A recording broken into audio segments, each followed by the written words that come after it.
Joe, Baylor gave you a nice boost off the bench.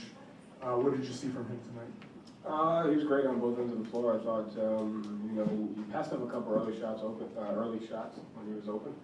And then, he got him in rhythm and he was able to make a couple. But, another guy that, regardless of how well he shoots, he'll be defined by the other stuff that he does, the rebounding, the defense, the loose ball that he chased down, the charge that he took, and the crashing. So, I just thought he played a well-rounded game. It seemed like a few guys kind of passed up some shots. I know that's one of the things that probably upsets you the most. What was going on there? Is it just like a hesitancy, guys who don't normally play, trying to think too much, or? No, I think at the beginning they had switched defenses from man to 3-2 to triangle and 2, and I think that just kind of, you take an extra second to kind of see what the defensive coverage is, and is it the right shot at the right time? And so I think once we're able to just get into a rhythm, regardless of the defense, I think they're able to step into his home. So definitely fix that.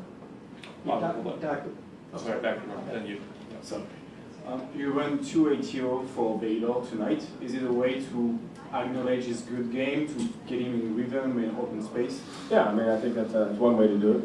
At the same time, just have, he's playing well. He did things that impacted me.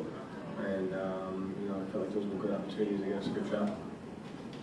You talked about being demanding of Mimi and grateful that he allows you to coach him that way. What were the points of emphasis when you were getting on him in the first half, and what did you think of his bounce back? I just think he had some opportunities to, finish plays in the paint, and with them blitzing and changing defenses, we have to be able to punish that. And, I thought in the first half, he was just a little hesitant, on those. In the second half, he did a great job of finishing them. And so, when you're hard on a guy like that, I told him that yesterday, I truly think that he has a chance to be a good player in this league, and he's one game for us, and it's hard sometimes when he doesn't get to play all the time, but that can't impact his value. So I really believe in him, and he's got a chance to be good, so he's got to stay on him. Joe, Torrey got a bunch of rebounds crashing in the corner. How much do you emphasize that as a team that shoots a lot of threes and gets some sporadic rebounds that can really all over? How much do you emphasize those quarter crowds? Yeah, we obviously, it's always an area that you can get better at. I think I don't know what the shot margin was, but he did a great job. He came in at the start of the quarter and played the whole second quarter, and then started him there in the third. I started his physicality. We felt that on both ends of the floor, and a great screener. But those plays were huge. When we're playing against a team where we got to generate momentum and extra possession. So he's been great in that so far. And then, how much do you think the increased volume of threes around the league has impacted offensive rebounding? Because it's no longer you can just stick guys in the paint both respond everywhere as they bounce off the rim. How much do you think that's changed the way different teams attack the offensive glass? Yeah, I just think regardless of how you go about it, you have to try to fight for extra possessions and win the shot margin, and offensive rebounding is one way of doing that. You have to commit to that, and so we're continuing to work to be better at that. Joe, you guys have the Lakers coming up on Saturday. You guys are playing well. They're playing really well. How has the addition of Luka changed that team? Obviously, his ability to score. It looks like they're playing with a level of joy.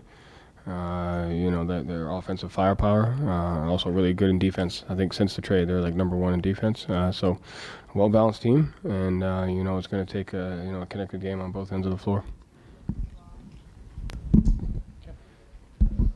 Joe, sticking with that, tonight you have the Sixers in town, Lakers coming to town. You're a student of the Boston Celtics. You understand the history. You understand the rivalries. How do you enact that as the coach? Do you put extra emphasis on those rivalries, or are you able to compartmentalize that? I would try to treat every game the same. Every game is a must-win game until the game is over. So, obviously those are there, and it'll be a different atmosphere having a team like the Lakers there. But I think the idea is every game should feel as if it's the most important game, and when you can do that, you're able to stick to the process of that. But at the same time, you feel the honor of playing in a game like that, because you've seen the battles that two franchises have gone against. And so there is a level of appreciation that you have to have. At the same time, it's a game that it's a must-win game. Whatever happens after it doesn't really matter. Joe, Jason had 35 points, 7 rebounds, 3 steals, and it kind of seems like nobody cares. What does it say about him to have a game like this and just kind of be like a ho-hum night? Yeah, I mean, I'm glad you said that because I think that's true and I think that's important. I think that's good. But I told him after the game, you did your job. Your job was to score 35 and sit the fourth quarter in a game like this, and he did it, and he was great. And he found a great balance of taking great shots. I thought he was super aggressive in the first quarter. I thought his defensive activity was just as good. And again, to sit here and have him do that and to be the last question of the night just kind of shows how good he is and what he does for us. But he did his job, and he was great in it. Thanks.